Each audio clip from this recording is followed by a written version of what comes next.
Next thing I knew, he had his hand in my face mask, had me on my toes. He said, "Son, when I talk to you, you look me in the eye and say, 'Sir.'" I said, "Yes, sir, yes, sir, yes." And I've kept that. I like to make that connection with people.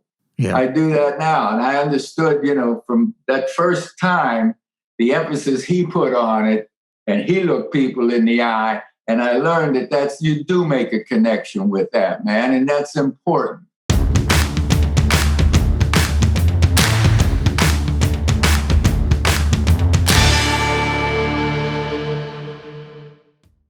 Welcome to On Brand with Donny Deutsch. I am Donny Deutsch, and this is the podcast dedicated to a simple premise that everybody, everything today is a brand. Every company, every product, every athlete, every celebrity, every institution, every religion, every political party is a brand, is a set of values. And what we do here is two things. We break down what I call the brands of the week, which brands are up and down, and kind of who's driving the zeitgeist and why. And we also interview an iconic brand in and of themselves about their own personal brand. And today, it's Joe Namath. Yes, the great Jets quarterback, my hero growing up as a kid.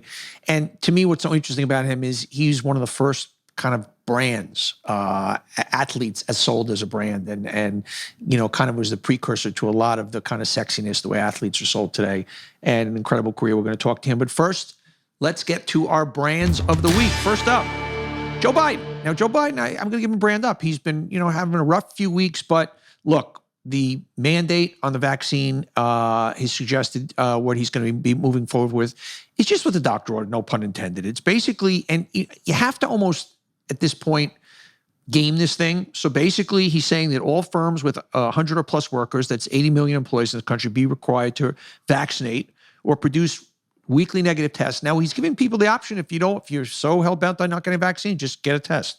Another 2.5 million federal workers, another 17 million healthcare workers, urging large entertainment venues. During his speech a few days ago, he even added that Fox News is a group already playing by the new rules. So this is the way you got to do it. You got to force the issue at this point and, mandate it. And I think this is not an absolute mandate, but it takes out a big chunk. So a brand up for Joe Biden, as opposed to the people that are fighting it, like a brand down for South Carolina Governor Henry McMaster. Here's what this genius had to say. "Rest assured, we'll fight them to the gates of hell to protect the liberty and livelihood of every South Carolinian." And he is, of course, the governor of South Carolina. Hell. That's what he's going to fight them to the gates of hell. So these are some of the geniuses representing the Republican Party fighting the mandate.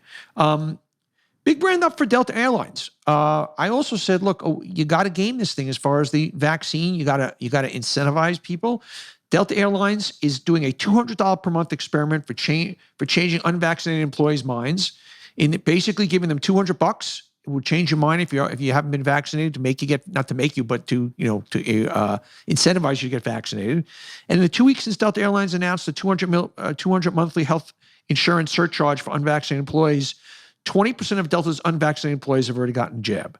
So a health insurance surcharge, basically $200 in their pocket. And guess what? All of a sudden, 20% of the unvaccinated are vaccinated. It ain't rocket science, kids. Brand up for George W. Bush. It's very interesting as time goes on, particularly post-Trump presidency, every time you see George W. Bush, you go, this guy looks pretty presidential. And this guy cares. And look, and I've said this about every president since Nixon, with the exception of Trump. Jimmy Carter, Gerald Ford, Clinton, Reagan, Obama, now Biden.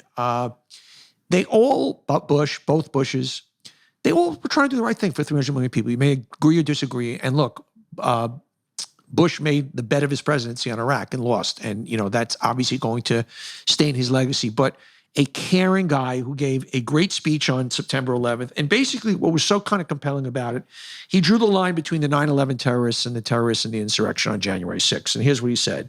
"We have growing evidence that the dangers to our country can come not only across borders, but from the violence that gathers within. There is little cultural overlap between violent extremists abroad and violent extremists at home. in their disdain for pluralism, in their disregard for human life, in their determination to defile national symbols. They're children of the same foul spirit. It is our continuing duty to confront them. So here, he's been quiet most of his post-presidency on issues, but coming right out on a very compelling September 11th speech, drawing the line of where our big terrorist threat right now, and a big part of it, if not the biggest part, according to the FBI, is domestic terrorists. And history will be kind to George W. Bush. Decent man, good intentions, made a bad bet, but I like the guy. Brand up for Christie. By the way, if you would have told me like 10 years ago, I'd be saying I like George W. Bush. I don't know if that's a post-Trump traumatic stress syndrome that just everybody else seems so good after him because they were just decent humans, regardless of their policies. So that's interesting. Christie, another Republican coming out and saying basically the GOP needs to cast off the QAnoners and the white supremacists and the conspiracists. He said, look, our party needs to discredit the extremists in our midst, including QAnon believers, white supremacists, conspiracy theorists. And, there's been a conventional thinking that, no Republican can kind of push the far, far crazy right away. It's going to affect their base. Wrong. Christie pointed to Reagan and the John Birch Society back then. And the John Birch Society was selling stuff that like the trial was a cure for cancer, even though it was ineffective against the disease and all kinds of crazy things. And that, previously Barry Goldwater had embraced them. And no, smart Republicans have come a long way. And guess what? We don't have to kiss ass on these extreme wingnuts. There's a way to win a nomination, an intelligent way to say, look, here's what we stand for. Here are our conservative beliefs. There's a way to approach the bulk of the base and not necessarily have to kowtow to these lunatics. So big brand up for Christie, and I do not think his days in politics are done. Huge brand up for Salesforce. Of course, Salesforce, the huge company. Mark Benioff is the CEO. And Salesforce offered to relocate employees and their families from Texas after the abortion law goes into effect. They are in, I think, 16 cities in the country, and they've got about, one of the cities is Dallas. They've got about 2,000 people there. And Salesforce said that basically they will move any families that want to be moved from their Texas office to another office if they're affected or they feel they're going to be affected by this abortion law. No coincidence that Fortune magazine ranks Salesforce second on its list of 100 best companies to work for based on employee survey satisfaction.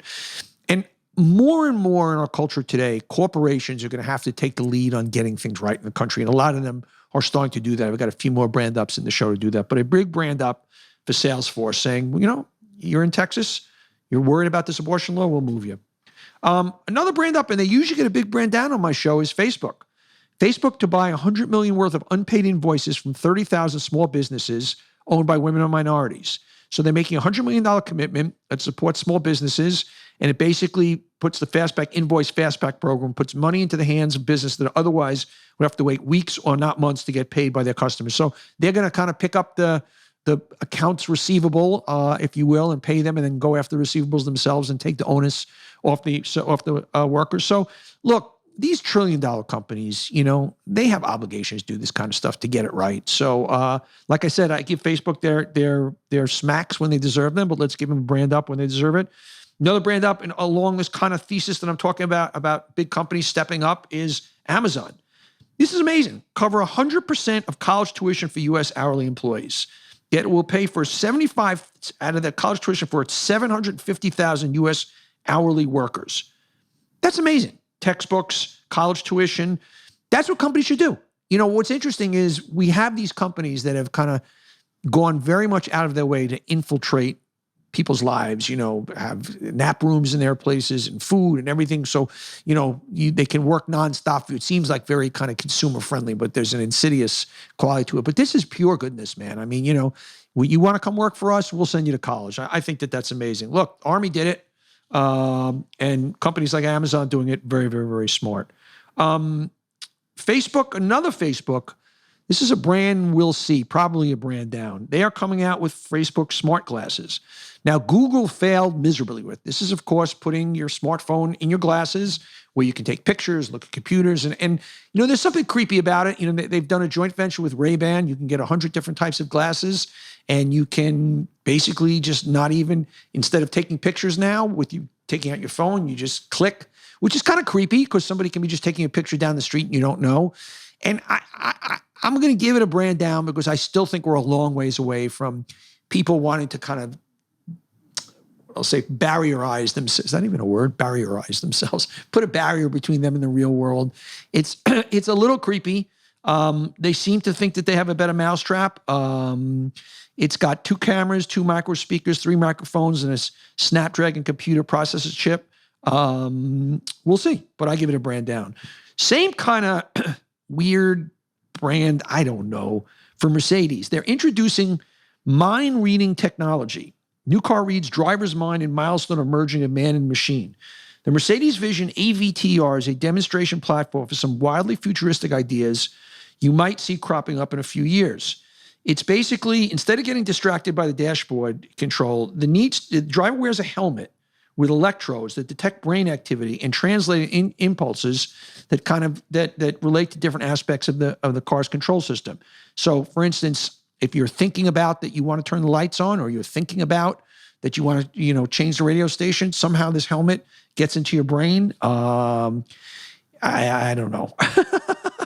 I can't. First of all, I don't wear a helmet when I drive a car, but that creeps me out also. I don't know if I'm just one of these old guys that every time we get one of these new, really way out there technologies, I kind of recoil back. I could be a reactionist at this point, but that's where I stand. I'm still not ready for a car to be able to read my mind. Internal combustion engines, traditional engines, huge brand down. New York phasing out most gas-powered vehicles by 2035. Really think about that. In 14 years, all electric cars in New York. That's incredible. I mean, it's like we are just seeing in light speed, in fantastic speed, we're solving a big part of the energy crisis, and gotta love that. Gotta love that. I think my next car is gonna be an electric one. I'm usually a very late adopter to things, but I don't want to wait till 2035. Okay, a big brand down for boxing. And here's why. Boxing, which is obviously the sweet sport, sweet science of boxing, it's taken on a kind of silly, in one of my earlier shows, I said maybe it's not so bad, with the Jake Paul stuff, it's entertainment. But in this last week, they reached a new low where they had Evander Holyfield fighting some other guy. How old is he? He's 60. How old is Holyfield? 58.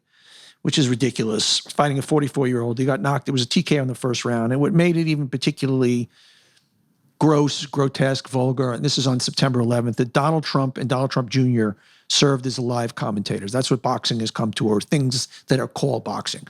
Fucking Donald Trump. I mean, think about that. On the day, I referenced earlier the speech that W. Bush made, and Biden and Obama, and every ex-president, any decent human being. What does our last president, who wants to also be our next president, do? He is commentating at a kind of a circus boxing match. So boxing, kind of a new low, brand down. Brand up for Super Bowl ads. It's interesting. We hear NBC is setting a record, $6.5 million for a 30-second Super Bowl ad. That's up from $5.5 million last year, or $5.6 million last year, or 5.5, something like that. It's a big jump. It usually goes up, $500,000. This is going up $1 million. And what I find interesting about it is it's still one of the last places, we talk about the death of traditional advertising on TV.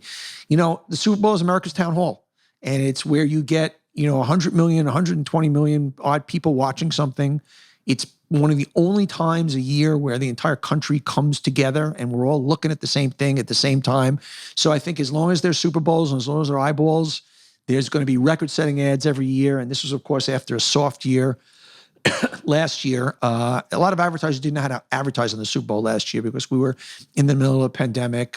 We had just come off, we had just come off January 6th. It was kind of a really crazy time. And so I think advertisers are going to let loose this year, but brand up for Super Bowl ads. Drew Brees, of course, retired New Orleans Saints. He made his debut on NBC as an announcer. On their was it the Thursday? Where was it? He started his career making his regular NBC during the Tampa Bay Dallas game, and he's got hair. There you go. Drew Brees in the last years all of a sudden has hair. God bless. Good for him. I guess if you're an announcer, you probably want hair, but there are a lot of good announcers that don't have hair.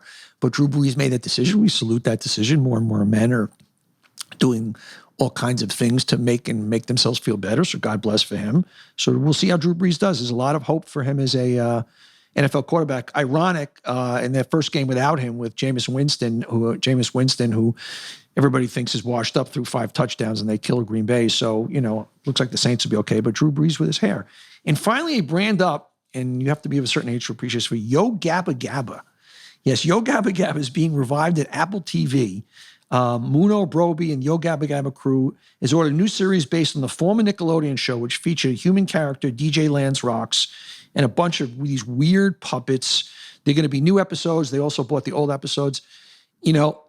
I've never done acid, but I think watching Yo Gabba Gabba on TV is as close to doing what I'd imagine acid is as it can be.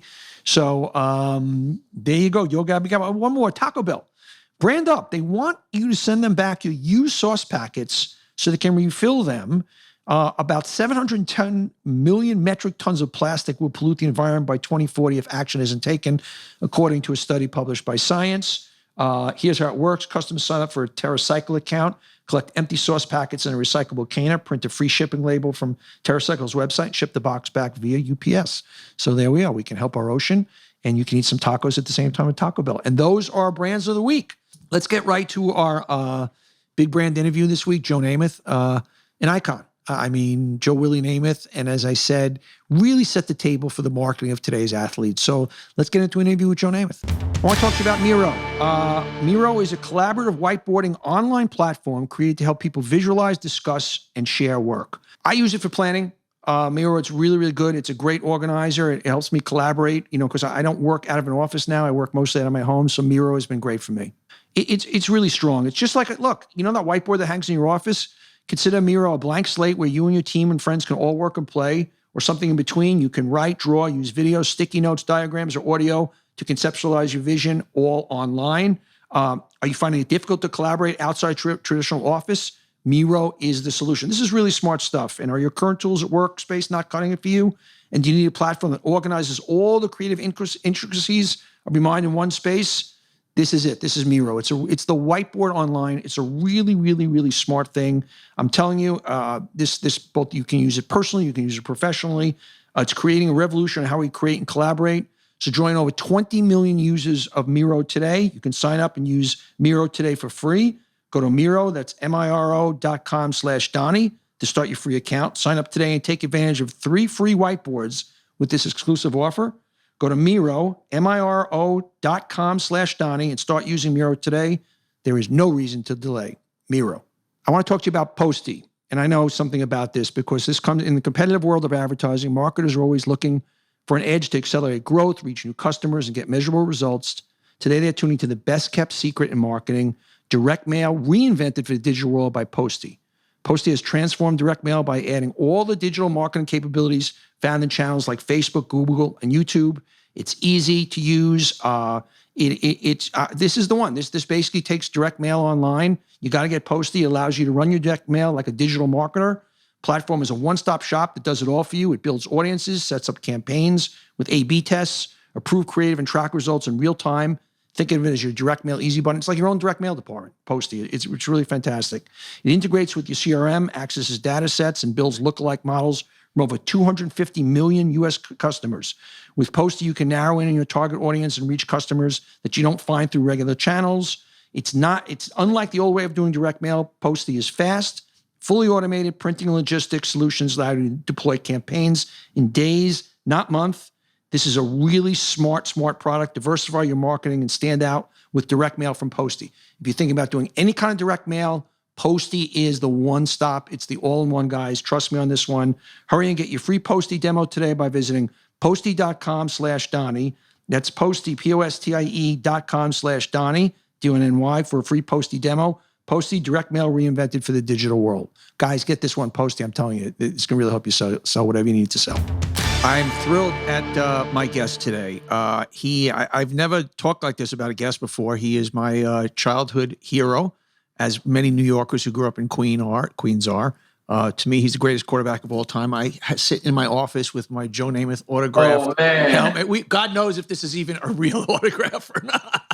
Wow. Yeah, that's it. That's it. So yes, sir. I welcome Joe Namath. Joe, welcome to On Brand. So excited to have you here. Well, thank you for having me. I'm excited to visit with you, buddy. In addition to, why I was so excited to have it beyond the fact is, I'm a lifelong Jets fan, and you were my favorite athlete of all time.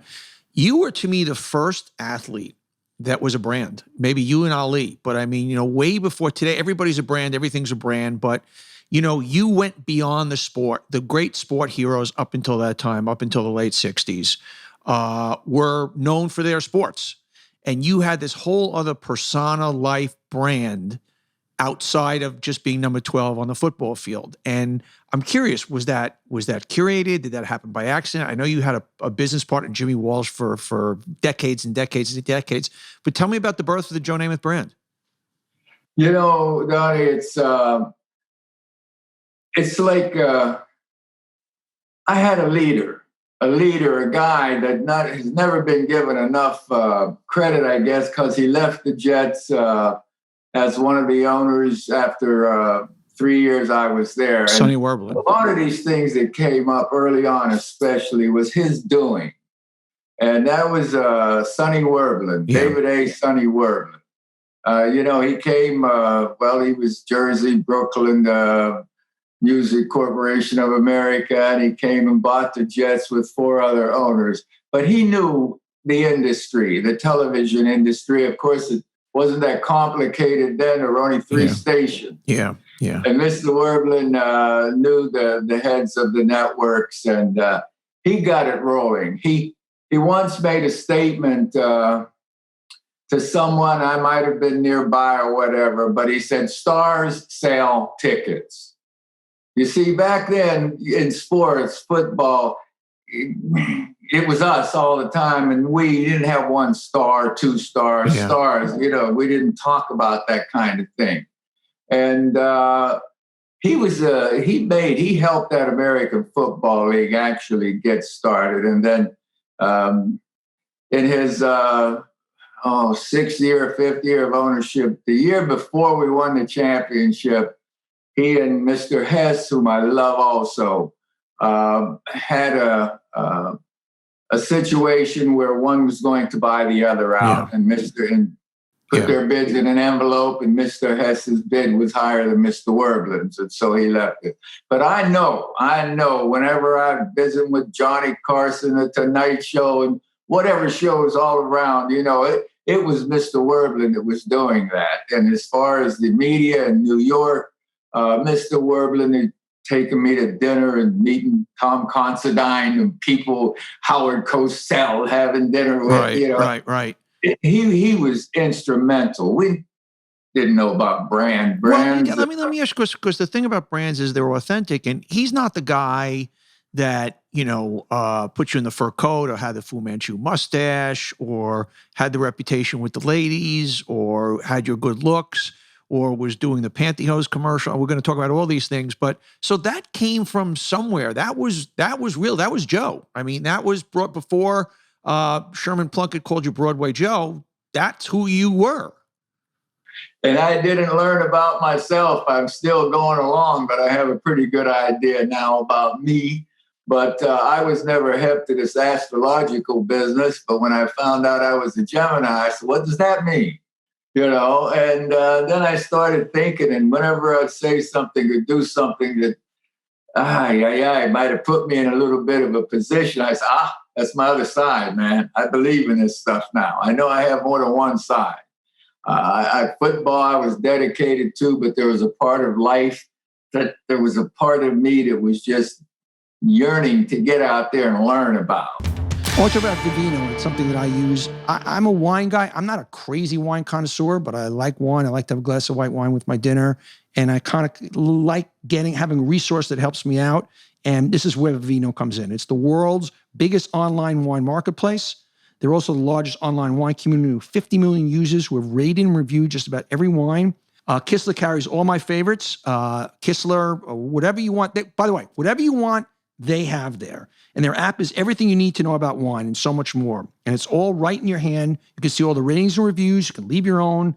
And of course, you even buy wine. My favorite thing to do is scan a bottle while I'm shopping and see what Vivino's users say about it. I really stepped up my wine game thanks to Vivino. Give them a try. It's really a smart resource. And I know you're going to love it. Go to vivino.com/Donny. That's Vivino.com/Donny. VinoVino.com/Donny, and use code Donny at checkout and save 20% on your first order of up to $200. That's Vivino, VIVINO.com/Donny. Code Donny to save 20% on your first order up to $200 for Vino.com/Donny. Code Donny, see site for details, terms apply, and have a nice glass of wine on me. I want to talk to you about Talkspace.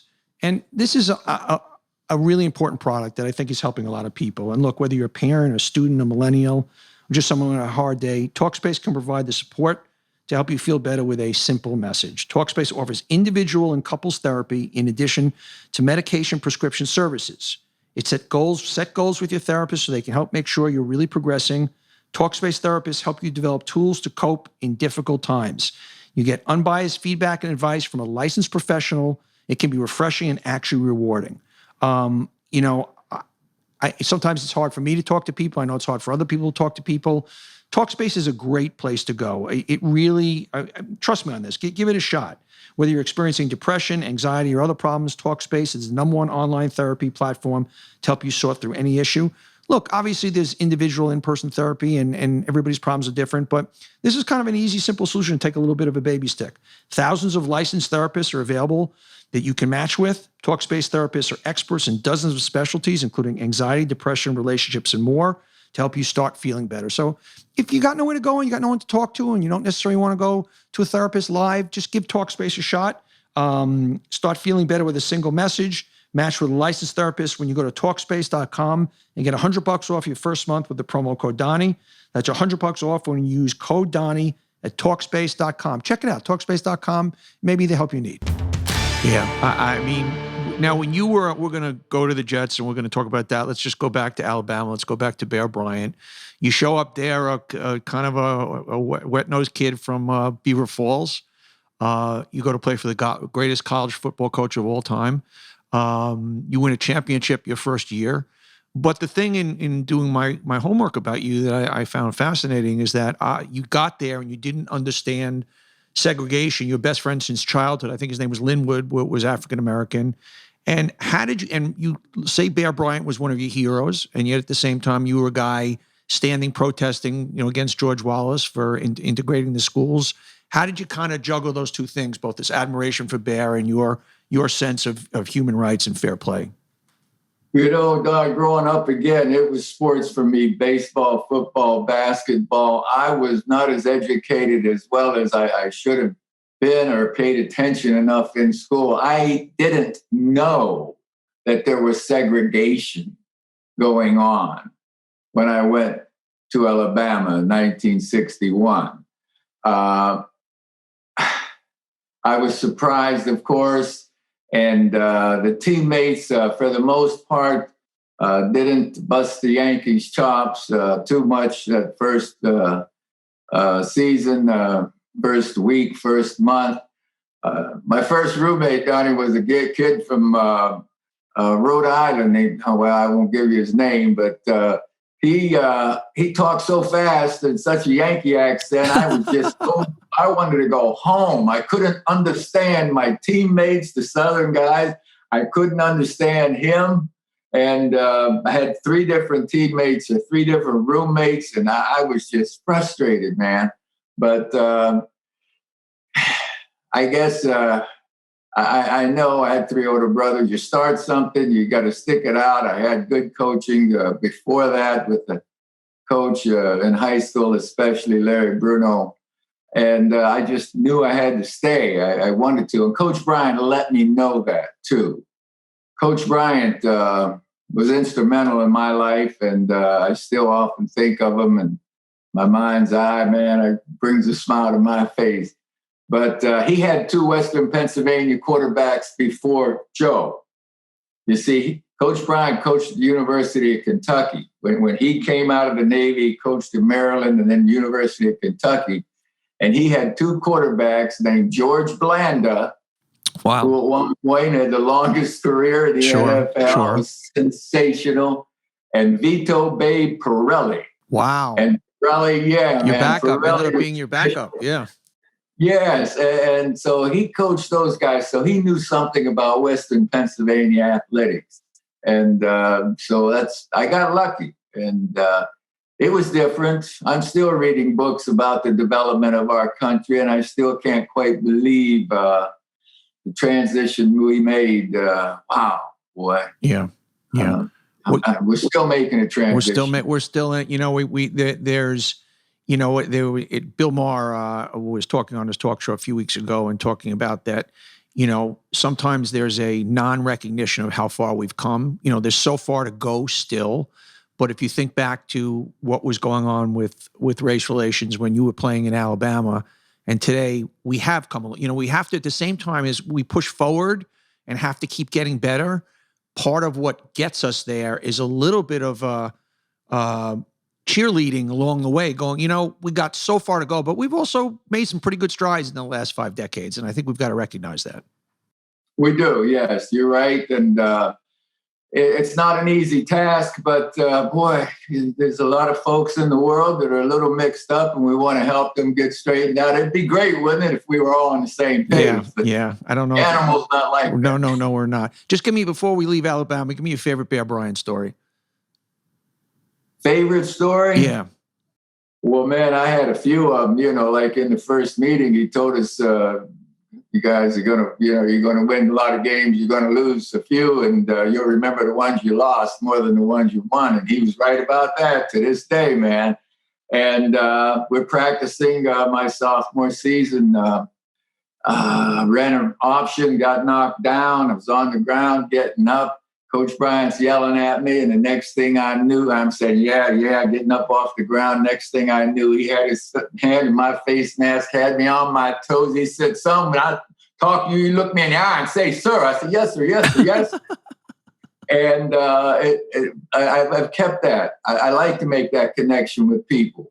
Yeah. I do that now. And I understood, from that first time, the emphasis he put on it, and he looked people in the eye. And I learned that you do make a connection with that, man. And that's important. And so playing Georgia my sophomore year, wasn't playing well and came off the field, threw my helmet down, and he came over on the bench and sat beside me, and he put his arm around me like, wanted to talk to me, but his hand was on my neck. And he started squeezing my neck. He said, "Son, you ever come off a field like that again, I'm going to kick your ass all the way back to Western Pennsylvania." and I turned and said, Sir, I'm not PO to you. It's me. I messed up. I'm angry at myself. And he just looked me in the eye there, and I looked at him, and he just said, "All right." And he got up and went off his sideline, man. Oh, boy. That stuff stays with you. So you get drafted by the Jets. You were actually drafted 12th by the NFL, but the AFL drafted you first. And it was a kind of just a fledgling league at that point. And you go and you sign the big bonus for, at the time, $427,000. And you start in your first few years, you're taking off. You win, you throw for over 4,000 yards. You win MVP for 2 years. And now we get to the Super Bowl. And we get to you win the championship against Oakland and Ben Davidson and Darryl LaMonica and all those guys. And what you're so famous for, obviously, is the guarantee, and waving that video of you running off the field, putting number 1 in the air. Talk to me about what went into making it, because players kind of, they do it today, but they don't do it today, and you fire up the other team. And take me to the moment where you guys were 16-point underdogs. The Colts were this machine. You weren't even supposed to be on the field with them. And where you had the balls to just go, "Nope, I guarantee a victory." We were tired of it. I was tired of it. Don, you go on the field or the court, the field, whatever it is to play, you're playing to win. You're out there to win, and you want to win a championship ultimately. That's why you start the season, to try to win the championship. And we had been told for the last couple of weeks prior to that championship game that we were these underdogs in 17, 18 points and all that kind of stuff. And it had to come out. And the wise guy in the back of the room actually brought it out of me. I was in the Miami area. We were training, and Frank Ramus, our media director, and I went down to Miami Touchdown Club to get an award. that they had awarded me for that season. And when I got to the podium, I started to speak, and the cat in the back of the room, man, he yelled out, "Hey, Namath, we're going to kick your, you know what, buddy, ASS. We're going to kick your ass." And I said, whoa, wait a minute, man. You know, we've been listening to you guys running your mouth for the last 2 weeks, and I got news for you. We're going to win the game. I guarantee you. And that's what it was. And did you believe it? Did you believe it? Or you were just saying it to shut the guy up? Did you just say, shut the fuck up? Or did you actually really, were you in your, yeah, you did. Yeah. And I felt we were going to win. I knew we were going to win. I felt that good about our team. I watched every game that the Colts had played. We had watched every game. We look at those films so much. And why would they change for us? You see, Donnie, this is the thing. This was my thing. Why would they change anything that they had done so well to be described as the best team ever played, the best defense? They weren't going to change for us. Yeah. So thank you very much, because we could read defenses, and if they're going to do this, then we're going to do that before the snap of the ball. That's interesting. And they were a good defense, and we scored enough to win, but our defense in that game, gave up 7 points. Yeah. You know, man. We watch you guys play, and sometimes we forget you're humans. And I always just wonder, when you're lining up there, or you're looking at a Ben Davidson or a Bubba Smith or whoever the monsters at that time were, are you ever saying to yourself, shit, I'm going to get my ass kicked here? Or you're just playing in a different kind of zone, and you're not, there's no fear at all, and you're just going? They get your attention, I promise you. You know, you got to see, when you see a Bobby Bell out there, the linebacker who could quick as a cat and runs like a gazelle.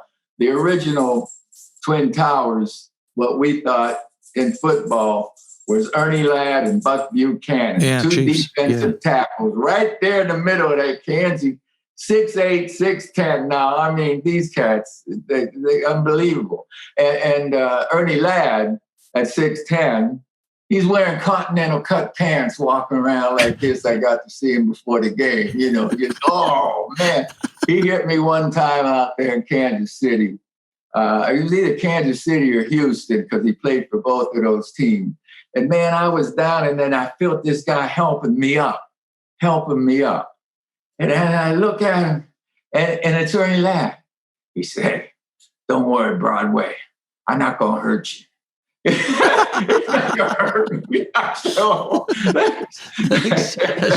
you're trying to get the butterflies out of your head. So you're Super Bowl champion. Here's where I want to go back to the brand stuff, because you really set the table for the modern athlete to become bigger than what they are on the field.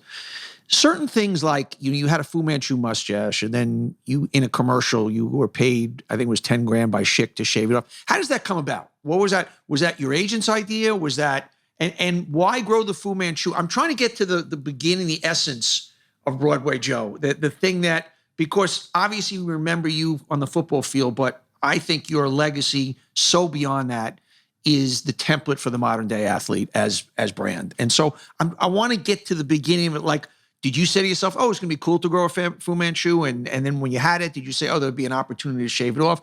Kind of just take me inside that little kind of that moment. You know, that goes back to Beaver Falls, Pennsylvania, the way I was raised, hung out, the neighborhood, whatever. In fact, it brings back a story. The first time I'm going home from Alabama, you had to go in and say goodbye to Coach Bryant, let him know what you were going to do, where you were going. And this was after my freshman year, and I had grown a goatee. So I go into his office, you know, and sit down in front, across the desk, and he sits there and he looks at me. What is that? I said, sir, what is that? What is that? I said, oh, sir, it's a goatee. He said, what? I said, goatee. He said, why are you doing that? So, well, you know, I like it just to change the pace, Coach. I said, all right. Well, you going back home, you know, keep out of trouble, come back. So, you know, the stash, I liked the stash. It was a little different style initially with the Jets, and it was a mixed attitude. It was I guess I had seen somebody with that kind of stash, and he looked like a pirate or something, or cool. whatever. So that was a part of the Gemini thing. And how did you guys go to Schick, or did they come to you to shave it off? What was the derivation of that? How did that happen? Donnie, that was one of my ideas, and I had a few of them, but I got to take credit for that. I actually called my representative, and I said, "Man, I'm getting ready to shave this thing." We even had, get this, the commissioner of the AFL sent a letter to our head coach, Weeb Eubank. In the letter that was finally posted on the bulletin board by Weeb, he demanded we shave our facial hair. Wow. You were about to shave your mustache, and you call your agent and say what? Oh, that's right, Brett. I called Jimmy Walsh, and I said, "Look, I'm getting ready to shave this off." I said, "Why don't you call somebody and see if they want to do some kind of thing for their razor blades or whatever, see if we can get a job, a work out of this and work with somebody." And he did, and Schick stepped up, man, and we did it. We did it live too, Donnie. I mean, it was for real. Yeah. We missed those live commercials. But you had those marketing branding instincts. And I want to hear about Beauty Mist, probably your most famous branding collaboration, where Beauty Mist, I don't know if they even exist today. You put them out of business. You put on, I'm only kidding. You actually, they had a commercial and you were wearing pantyhose. Talk to me about the birth of Joe Namath ending up in a Beauty Mist commercial wearing pantyhose. Well, first of all, it was a good job. Right. I mean, what they wanted me to do, I felt like for the time and the effort that it took, and I didn't know much about the product, but I had some experience with pantyhose at that time. Not necessarily wearing it, but maybe taking it off. Right. Okay. No, man. When I saw the finished commercial, my stomach turned. I was sick. I mean, I just, oh man, how did I do that? They picked the worst thing. They knew better than I knew.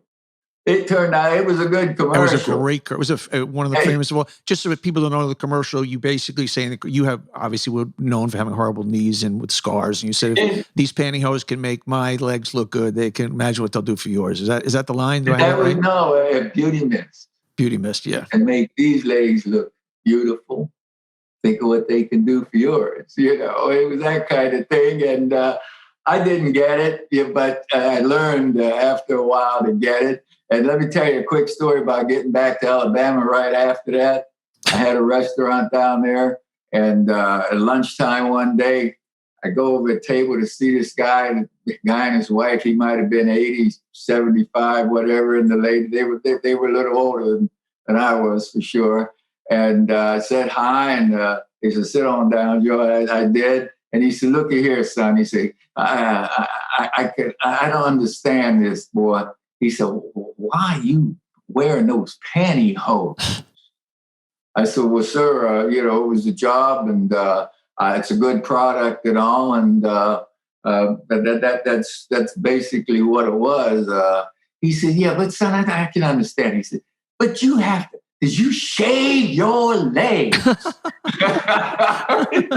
I said, "Well, sir, since high school, we've been shaving our ankles and knees and all. If you're playing ball, you better be shaving your legs, because pulling that tape off.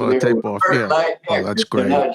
That's great. He just couldn't believe a man would shave their legs. Yeah, you were quite ahead of your time wearing pantyhose at that time. And the other famous commercial with Farrah Fawcett for Noxzema, where why don't just give us a little play-by-play of that commercial. Well, Farrah was beautiful.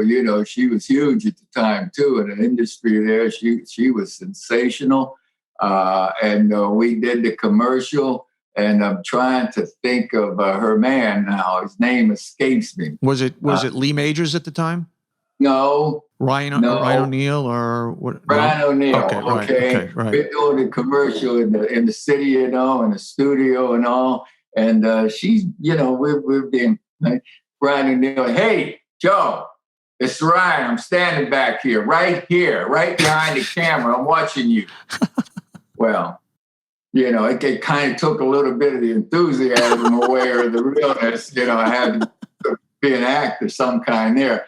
But I always had an appreciation and the rule, I never mess with somebody else's girl. You see? Yeah. So, except in a commercial. And the line in the commercial was, she's putting the shaving cream on your face. Take it off, Joe. Take it off.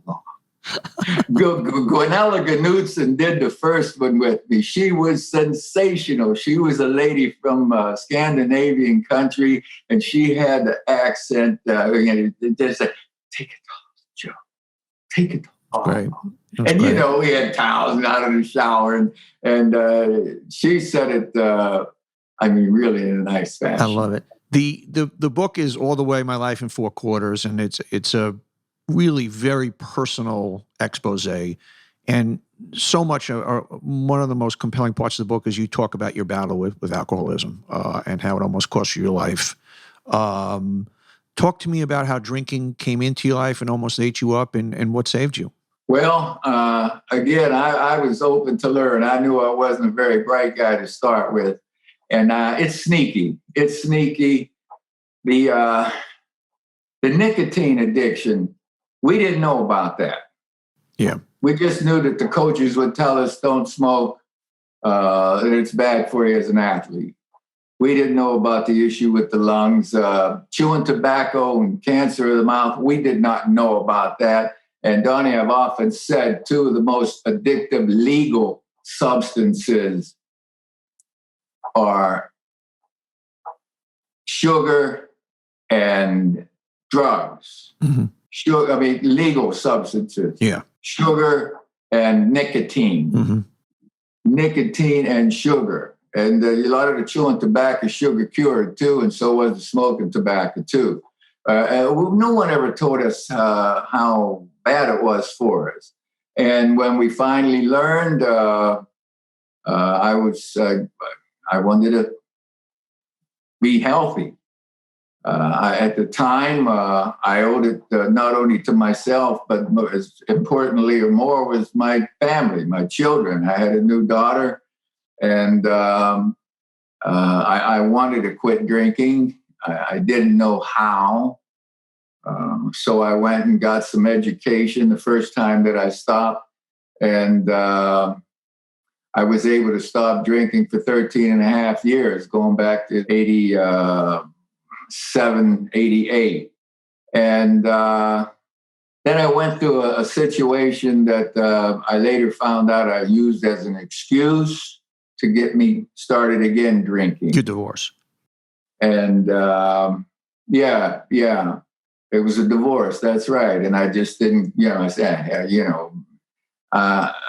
so I started drinking again, and I drank again until I had thank God for this experience. I believe that before a football game on the field in New Jersey, being interviewed, and she was wonderful. And I just, I let everybody down that I possibly could have, family-wise and friends-wise and stuff, with a simple statement that under that influence, it didn't seem that big a deal. But having seen it myself, having been told about it afterwards, I knew I needed to. I had to answer myself here because I represented more than just me. I was more, as much concerned, more concerned with how my family was, how my daughters are. It was for me, all right, but I needed them to push me in the right direction, and that's what happened. They pushed me in the right direction. They didn't know it at the time. They were young, of course, but I went out and I got help. I went and checked into a facility and got an education. I went through the AA process and still see people today. They come up to me at the airports and whatever, and they'll whisper, "Hey, Joe, I'm a friend of Bill's." I say, "Hey, you don't have to whisper. You got to God bless you. Nice going, man. You know. There you go. Nothing to hide. I really be believe proud there are of it. people out there to this day that are addicted to substances that they fell into it, or that, they didn't know.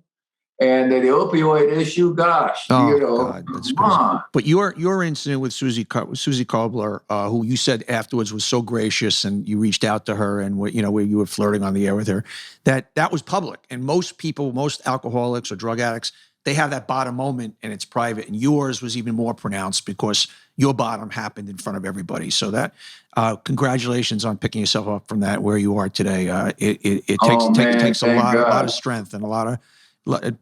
It's hard work, man. I understand how I'm not personally, but just having been around, I understand how hard the work is. Well, Donnie, when stuff comes up, people say that's hard and whatever. I'm saying, if it's easy, anybody can do it. Yeah, it's going to be hard. But you can do that. Focus, do it, be brave, be strong, man. And it's bigger than oneself. See, this is the thing. People out there that are struggling, a lot of them are alone or feel alone. Yeah. And I know that again because I felt that kind of thing at one time. And it sounds silly to say that I felt alone or whatever, but you're in a place of solitude and you just be brave. Or people want to help. People want to help. You can change. Change is a constant, right? And it is, man. You can change. Don't think you can't or you won't. Don't dare start thinking I can't change. I hear you. Then you won't. I hear you. A little more football current, and then I want to talk about your foundation and your restaurant and a little bit more about the book. State of the NFL, obviously a lot of issues with concussions. Do you have any? I know you've gotten checked, and do you have any residue from playing football as far as any brain injury or anything that's brewing in there? I mean, you seem pretty on your game, my friend, so, but I mean, what have you done to just check on yourself? Donnie, I've had some friends, some associates. I was sitting in a chair right over there going back to about 2011, 2010. And I believe Hernandez just took his own life. Junior Seau ended up doing a Dave Durison was ahead of him. Webster, the center stealer, left us early. And they kept talking about concussions, traumatic brain injuries. And I'm sitting in the chair and I'm saying by myself, well, I know I had a minimum of 5 concussions. And I'm curious. See, whenever I get curious, I want to answer that question. I want to get that answer. So I called the doctors down here in Jupiter Medical Center, and I talked with 2 doctors, and they talked with the staff there, and we started a study. I got a brain scan, and the scan showed side of my brain here wasn't getting a blood flow. And over here, just a little bit too was dark. The rest of the brain was lit up. So we started the hyperbaric oxygen dives. I did 40 of them and then took another brain scan. The darkness started to lighten up a little bit. Wow. I went back, I did another 40 dives. Went back and took another brain scan. It was darn near all looking normal. It was light. It lightened up to the other side. So is this a protocol that a lot of people are using now? I hope so. Yeah. You see, it's not been approved by the FDA for specifically traumatic brain injuries. Right. So I went back and I did another 40 dives, 120 dives in about 7.5 months. We did a scan. The brain looked as healthy as could be. Wow. I went back a year later, took a scan. The brain was as healthy as could be. I went back another year later, took a scan. The brain was healthy as could be. Wow. I was lucky.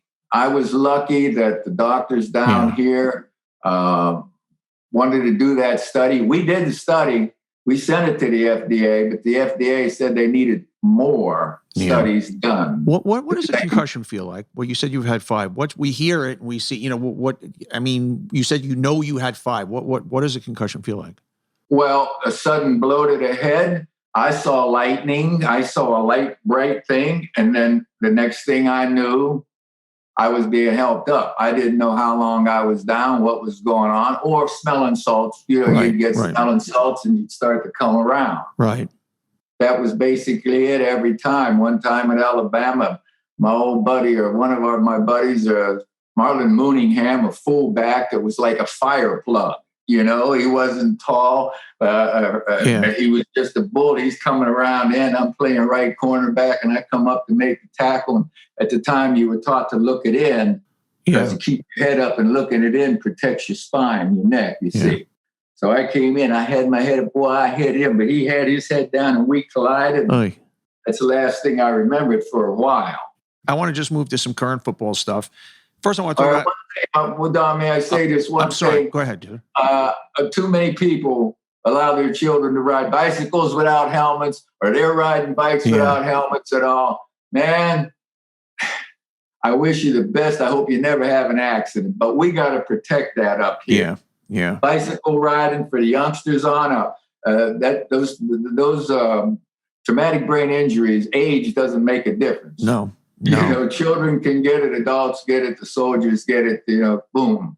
So protect yourself. Well said. Current little football, just give me a take on Tom Brady, just defies any logic about an athlete still going into his mid-40s. What, as a craftsman like yourself, as you watch him, if you were going to dissect to me what makes him special as a quarterback from one of the great quarterbacks. I think there are 27 quarterbacks in the Hall of Fame. You're one of them. So handicap Tom Brady for me. Explain it to me as a fan. Well, his desire and his passion to be the best he can be, for sure. And looking at the game, I'm a student of the game. I've watched the changes take place through the years. When Tom came in, there had already been some wonderful changes when it came to taking care of the physiology, nutrition-wise and all. And Tom wanted to prove himself to be the best. His desire and passion has been strong. Lady Luck has been on his side because cats come around the back door, you don't see them, they could fall down and hit your legs or whatever. Knees go out. Lady Luck has been with Tom. He's been physically fit as could be over the years. But, you just fall wrong one time and that passing arm, the elbow goes, the shoulder goes, you tear ligaments and all. Years ago, going back 5 years ago, when Tom had only won 4 Super Bowls, I think. Ancient times, right? People ask me, who is Tom the best of all time? I'm saying, man, he's great. Of course, I'd take him along with everybody. I have my favorites too, with Otto Graham, Roger the Dodger Staubach, even Terry Bradshaw was, different styles, but you take those guys. But Tom, he's won 7 championships. No one in the game, in the history of the game, has been able to accomplish that. He has accepted the challenge, and every player would like that challenge to win a championship and get the opportunity, but he's done it. He's done it. He's taken teams there. He's been their leader, the guy that handles the ball more than anyone else and needs to change the plays and do things out there. It's very important to have that kind of guy that has it up here and can do it quickly. See, there's a lot of ball players look good. There's a lot of basketball players, football, whatever, baseball, cats that can run and do this and that. But what's going on between the ears? Yeah. How fast do you understand that? How fast do you communicate that to putting yourself in the best situation, putting your team in a better situation? Tom's got what's going on between the ears better than anyone I've ever seen. Jets have been looking for their next job. Excuse me. I'm a big fan of Peyton Manning's too. Yeah, you can't argue with that. You got to put both those guys way up there. So Jets have been looking for their franchise. They've had some good quarterbacks since but they haven't had a Joe Namath, and they just drafted Zach Wilson, number 2. What's your feeling about Zach Wilson and how bad did the Jets miss out on Trevor Lawrence? I am a Jet fan, Donnie. I'm pulling for those guys because I have been a Jet and I know what the fans went through, and we won a championship and they let us know all the time, and they've stayed with us for a bunch of years. Now, there's some NFL teams that haven't won a championship, and that's their problem. When I look at Zach Wilson, first of all, let's go back.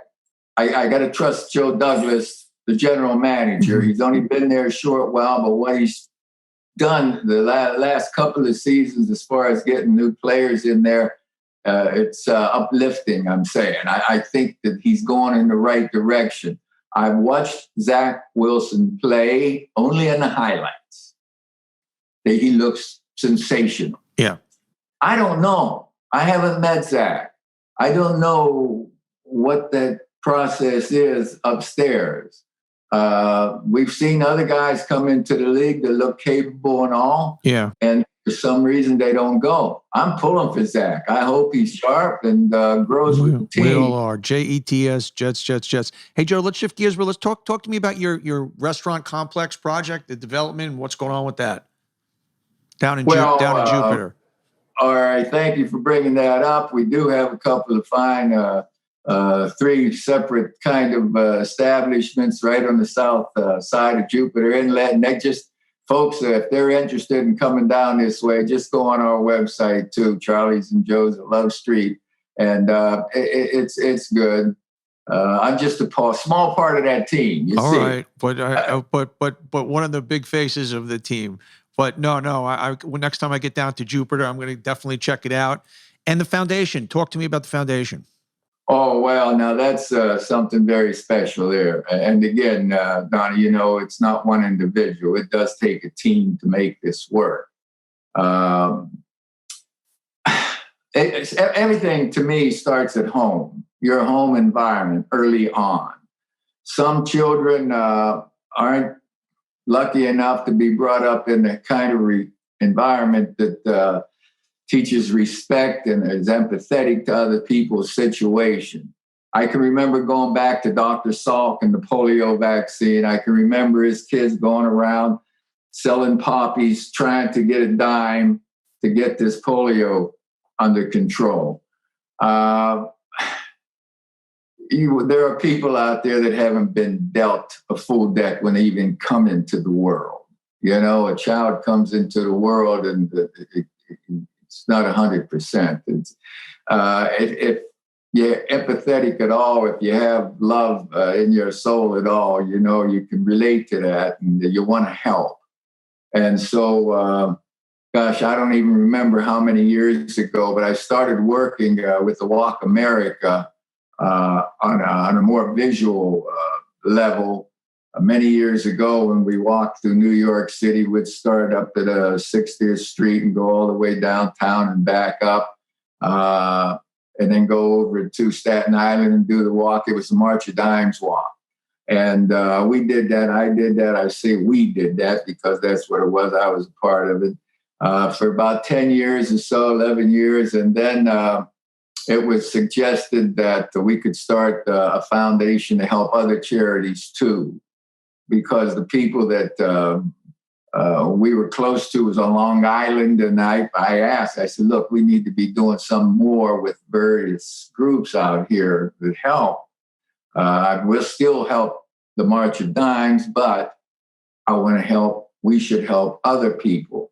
And so we started our own foundation. And that's what we do. If someone wants to give to it, where would they look up? You could look up the Joe Namath Foundation. Okay, great. It's that simple. And it'll show, the people that we have helped and will continue to help. Good for you. You just mentioned vaccinations, very much in the news, obviously. And Lamar Jackson just came out. He's had COVID twice and still won't get the vaccination. And do you feel NFL players should require? Now, the league has put some pretty tough things on. Basically, if a team, can't play because of COVID, the players forfeit that week's salary. So I think the league is going in the right direction. But do you think it should be mandated? Yes. If they're not smart enough or reasonable enough to take it, I mean, what? Amen. Worry. What is this? The doctors. We need to listen to people. The science behind this. The science. Yeah. Sure. I haven't walked in other people's shoes. I don't know what they've experienced, but trust. You got to have some trust sometime, man. Yeah. And we have to trust and be concerned about other people too. I mean, that is moving it along. I'm amazed that we have so many people that are unvaccinated or that only had one shot across our whole entire United States of America. It's insanity. But it is, I want to say bless them. I hope they stay healthy, but they're also, me in my situation as my age and all, sure. I've had my vaccines, but I still don't go out and about because I have 3 grandchildren I see every day. Yeah. And they said if you are vaccinated and you're clean, you can still contract this Delta variant and you can pass it on. And it's just the fact that these people won't do it. Look, you're not allowed to drink and drive. You're not allowed to smoke inside. There are things that you can't do, whether it's your personal liberty or not, because it hurts other people. And the fact that there are people unvaccinated. And look, I'm for a national mandate. I think everybody, it's health. You're killing people. If you're not vaccinated, you're killing people. Well, look, I could spend 2 hours on that. Final question, Joe. Tell me, what is the Joe Namath brand? Oh, man, that asks you to look online. It's almost over my head. It's another team game. There's more folks involved with that. And it's a good brand. It's what we do. But the essence, in other words, a brand is kind of a set of values. Like Nike is about self-empowerment, just do it. And so if the essence of Joe Namath, your value system, if somebody was going to sum up what Joe's about, if you put it all into a lump and in one thought or a couple of sentences or two, what is that Joe Namath essence? Well, I've always been a part of something, and at my position to be a part of something, I've got to do it in a responsible way with the empathy for folks we're getting in touch with. If it's with clothing, with its food, whether it's helping out the charities and all, the brand. I have a team working with the brand. The University of Alabama we work with as well. It's creating not just a business or an opportunity. It's not because we spread it around, man, and the people are happy. You know what, Donnie, whenever I go to the restaurants or I go to the grocery store, the gas station, and I see somebody, they come over to me, they usually have a smile on their face. Oh, yeah. And I'm saying, over the years, wow, thank God. That's it. This is nice. I want to treat people the way I want them to treat my grandchildren, the way I wanted to be treated. And if we all did that kind of thing and think about other people first, sure, we're thinking of ourselves first to survive and grow.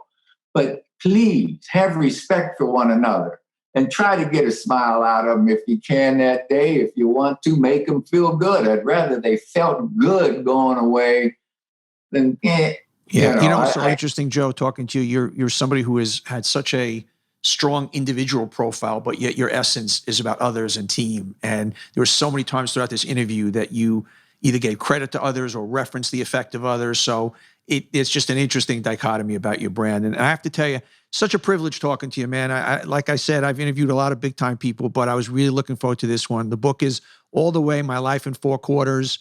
It's a great, great, great read, Joe. Joe, you're a class act, and thank you, my friend. I really appreciate it. Now, let me ask you if I can bring this up for you, Donnie, sure. Just because I would have mentioned it early on had I thought about it. To this day, I still meditate, transcendental meditation. I was in training camp maybe in 1971 or so, just before I did the book, A Matter of Style. Mm-hmm. And I had met a guy named Bob Oates. Bob Oates, his dad was a sports editor of the LA Times. And Bob came out to Shea Stadium one day for practice. And the equipment manager come over and said, Joe, there's this hippie outside. Bob had a beard down to here and hair down to here. But he was playing in Central Park Football League. And he had an idea for a book because of the passing motion and how it worked. So Bob and I became friends. After we did the book, he went to Maharishi and studied transcendental meditation. He came back, came out to training camp. He told me about it. And I said, oh, man, Well, anyway, he introduced me to transcendental meditation because, I told him, I said, that's a religion kind of thing or something. He said, no, you don't have to do it. So anyway, when we're going through the initial ceremony, he's wearing a white cape, and there's a candle burning up here in my picture. And I said, hey, Plum, you told me this had nothing to do with it. He said, it doesn't. This is individual. He said, this is my way, his way. And so he taught me transcendental meditation. Donnie, to this day, every day, good for you. I use it whenever I find or make the time to do it. But man, I've been the luckiest dude. Bob wanted me to be a better football player. He used that for me to learn to meditate. Wow. He wanted That's to cool. get me to a place, I'm glad you shared that, man. It's wonderful. Joe, my friend, you have a great day. I appreciate it, buddy. Stay well, okay? Hope you guys enjoyed this episode of On Brand. Remember to rate, subscribe, and review anywhere you get podcasts, Spotify, Apple, any place else. Also, please go and watch our videos on YouTube, and please comment and give us your feedback on YouTube. So rate, review, and subscribe on all places you get podcasts, video on YouTube. We will see you next week on Brand. And remember to stay safe and stay on brand. Everybody, thanks for watching. If you like it, hit that subscribe button. And we love having you here watching On Brand. And just don't miss any future episodes. So don't forget to hit that subscribe button. We'll see you next time.